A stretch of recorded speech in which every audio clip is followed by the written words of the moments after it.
Assalamu alaikum wa rahmatullahi wa barakatuh. Brothers and sisters in Islam, Yusuf coming to you once again.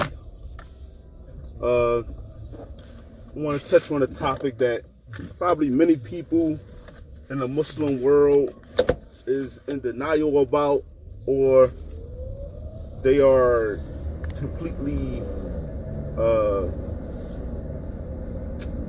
how can I say this?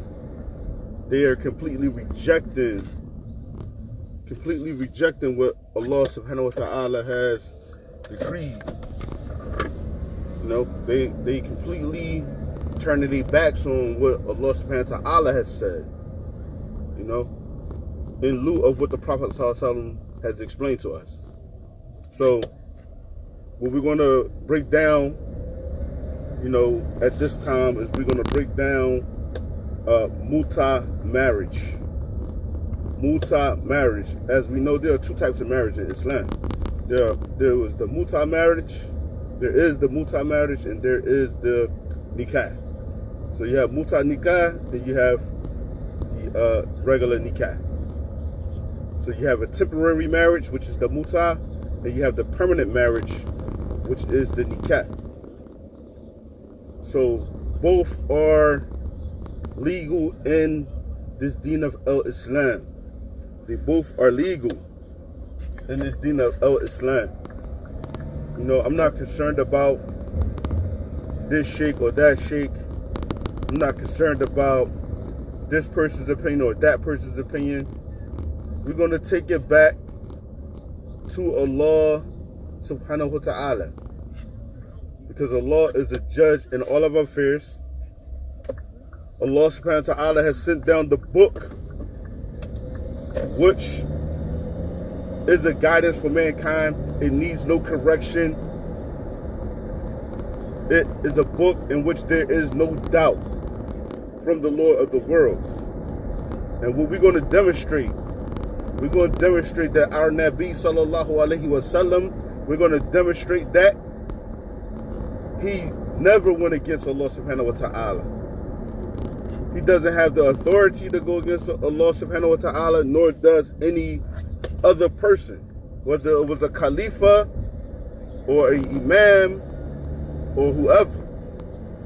Allah subhanahu wa ta'ala's words are final, and the messengers of Allah subhanahu wa ta'ala, they're only here to explain what Allah subhanahu wa ta'ala has sent down through inspiration. They're here to explain what Allah subhanahu wa ta'ala has sent down as a guidance for humanity.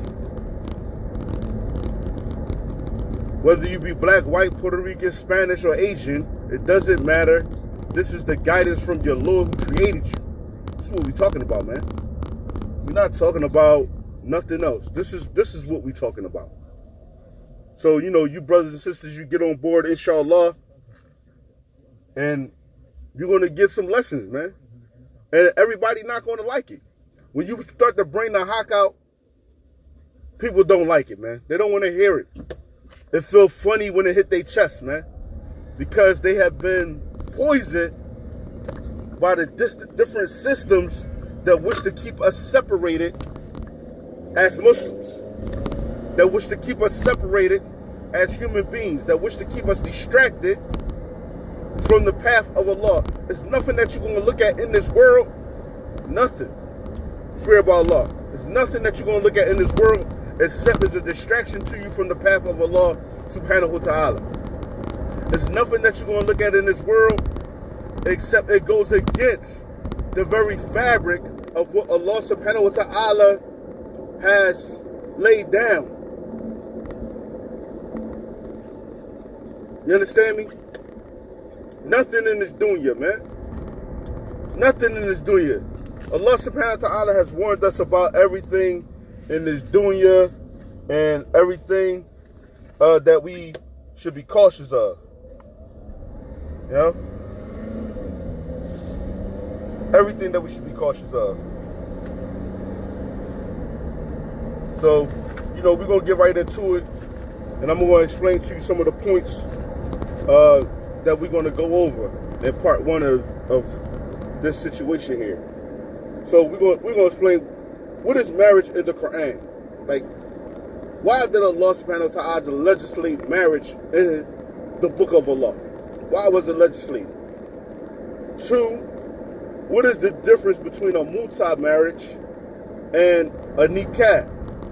A Mutah nikah and a regular nikah. What is the difference between the two? Was Mutah sanctioned by Allah subhanahu wa ta'ala? Was it sanctioned by Allah subhanahu wa ta'ala? Is the Prophet sallallahu alaihi wasallam capable of telling you to do something that Allah didn't prescribe?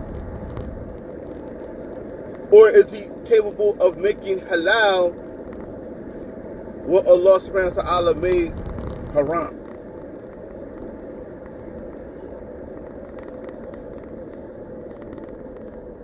Okay?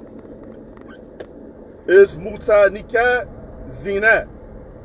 Is it zina? Can you ever consider a marriage to be a zina? Or a fawahish? Can you ever consider it to be that?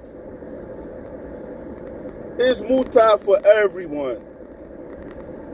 Is it for everyone? It's going to destroy society because everyone is practicing. This is ridiculous, man.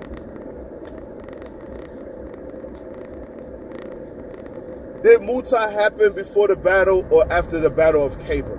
This is what people love to talk about. You know, that the Prophet ﷺ banned Mutah during the battle of Khaybar. And if so, why did he do it? Why did he do it for that battle? Because you have to know the details of that battle and you have to know what was going on. And you have to understand and know what was the reason behind it being banned for that battle. You know, if the Prophet ﷺ did in fact do that.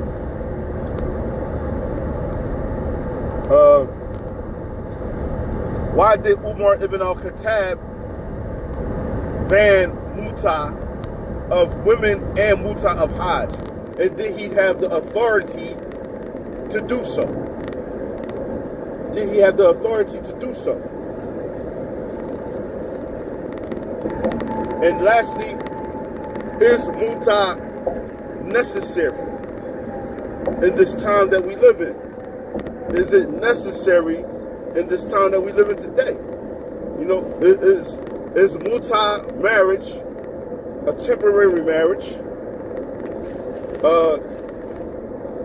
Necessary in this day and age that we live in, with all the fawahish that's going on out here today, all the lewd and lascivious acts, all the illegal sexual intercourse that's going on out here. Is Mutah marriage? Is it necessary in today's time? SubhanAllah. We're going to cover these topics and much more. Inshallah, we're going to bring to light, you know, the truth. If it is the will of Allah subhanahu wa ta'ala, we're going to bring forth the light. And we ain't got nothing to hide, man. We're coming straight out of the book of Allah subhanahu wa ta'ala. We're going straight into the hadith of the Messenger of Allah. Those hadith which agree with us and those that don't. And then when you have two conflicting matters like this, if that hadith is not in accordance with the book of Allah, we are commanded to throw it against the wall by so many of our scholars of today and of yesterday. So we're going to get right with it, man. We're going to get busy with it, man. We're going to get busy with it. We're going to bring to the community that which our imams today, that which our scholars today, maybe they're not touching on these subjects. Maybe they're not touching on these subjects because the people are not asking for them. But since the people are not asking for them, Yusuf's going to bring it to them anyway. We're going to bring these things to light. We're going to make them known, and we're going to show the truth in a haq in the matter. SubhanAllah. That's the end of part 1. Check me out for part 2. And we're going to get busy with this, man. This might be a 5-part series or more. Inshallah. Assalamu alaikum wa rahmatullahi wa barakatuh.